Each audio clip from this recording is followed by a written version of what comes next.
No, he said. A screenshot won't really work. It's kinda hard to explain. It's better if I just show you. I have a rig in my apartment. It's in Bast. My home base, I mean. You'll have to jack in to get a look. I didn't know anything about Kaiju Battlefield Surgeon except it catered to a more alternative crowd. It had sort of a cult following. Wasn't it a single-player game? I couldn't remember. I did a lot of cons and art shows, and there were always a few cosplayers walking around in costumes from the game. Some of it was pretty messed up. I remembered one outfit of a guy with the skin peeled off his face. He looked like a damn bloody banana. I liked horror movies just as much as the next guy, but when it came to VR, I just couldn't stomach it. I even had the gore element turned down when I played Dominion of Blades. The guy who created Kaiju Battlefield Surgeon was a doctor himself, I remembered. His thing was realistic anatomy, even for the monsters. It made the gore more real. I shuddered. The game will let me log in as your character? I asked. Most VRs nowadays had some sort of biometric verification. They said it was for security, but in reality it was so you couldn't sell your account to anybody else. Is that because it's single player?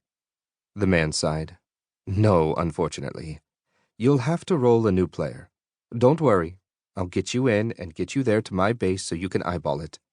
We can walk to the portal and teleport right there. The whole thing will take about 10 or 15 minutes the first time.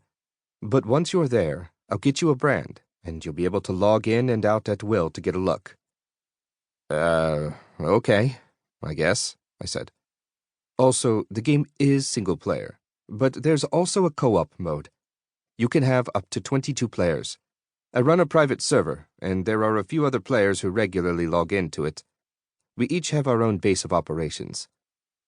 This whole time, the man, Anatoly, didn't look up from the table. He put his coffee down and started furiously itching at the back of his left hand. Run, every instinct told me.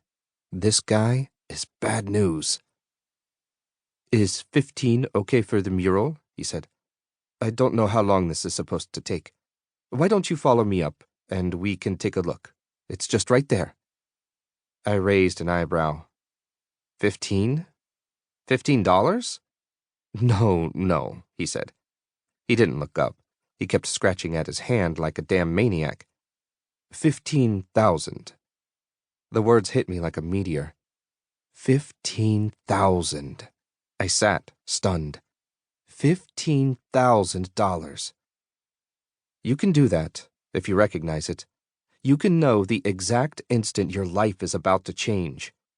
We all look back at our memories, pick out individual instances, realize them as turning points, places where our paths diverge, moments where everything changes. But we don't always recognize the moment as it happens in real time. This was the exception. $15,000. Not an earth-shattering amount of money.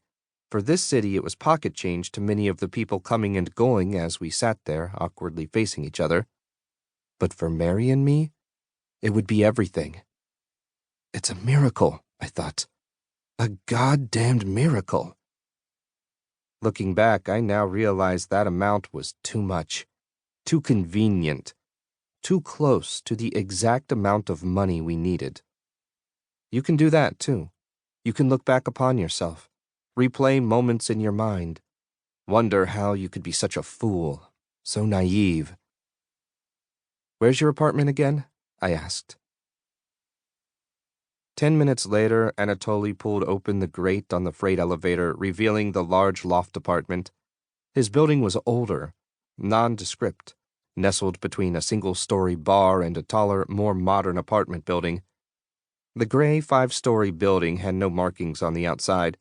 I'd passed by it hundreds of times over the years and never given it a second thought. So I have the whole top floor, he was saying. The bottom floor is about to be renovated into some cafe or something. I'm not sure. My father runs all that. We are renovating the other floors too, splitting them into apartments. If you're looking for a place in Cap Hill, we can give you a deal. I wouldn't be able to afford a closet in this neighborhood. Mary and I owned a 3-bedroom apartment in West Seattle that she'd inherited from her parents. We'd had to refinance just to make it livable.